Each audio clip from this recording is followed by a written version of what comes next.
It is believed that the water hyacinth arrived here in the Philippines in the year 1912. With the arrival of the annual rainy season, the invasive plant spread across the Pasig River, carries all the way from the Laguna de Bay because of the latter's rising water level and the rainy tropical season.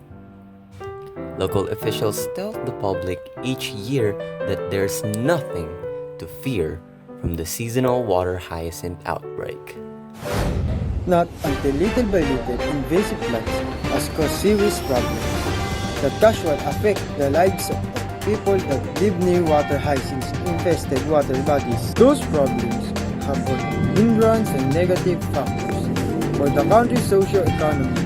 The province that are highly affected by the rapid invasion of water hyacinth is the Rizal province. Rizal reported to be the place under state of calamity due to water hyacinth. Our research aims to list down the major effects of water hyacinth to the socio-economic of the 14 villages inside Rizal province, particularly in the municipality of Cardona, Rizal.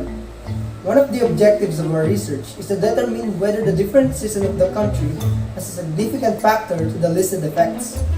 Due to countless and open researches about the effects of water hyacinth, the researchers formulate a hypothesis that water hyacinths are more invasive and felt during the wet season, particularly during the time span of July to November. According to different researches, there are numbers of negative effects of water hyacinth that can harmfully affect the socio-economic of both biological and geographical status of one country.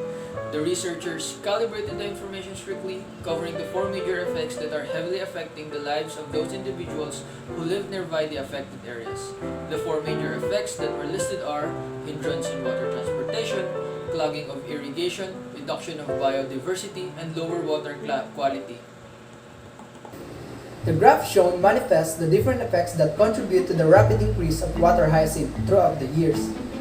On the first figure, it is indicated that the two seasons in the Philippines really impact the invasion of the said plant, where the number increases in the span of 5 years, from 11,940 cubic meter on 2016 to 14,470 cubic meter. With this, it resulted not just the clogging of water transport in the river just like in the Pasig River, but also obstructing the irrigation that resulted in the suffering of the people residing in a particular area to continue with their livelihood that also affects our economy. As you can see, in figures 3.2 and 3.3, the percentage of how the water hyacinth affects the water transportation system and irrigation is much higher when country is in its wet season of the year than the dry season. It is also shown that it is continuously increasing as time goes by.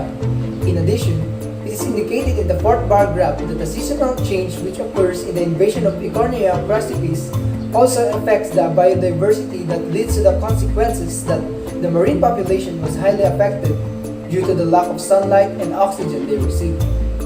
From the 58% reduction of marine organisms in 2016 to 63.66% last 2020. It is also obvious that the reduction percentage is greater when it is in the wet season. Lastly, it has also appeared in the last graph that the higher percentage, the higher the reduction of water quality in the river.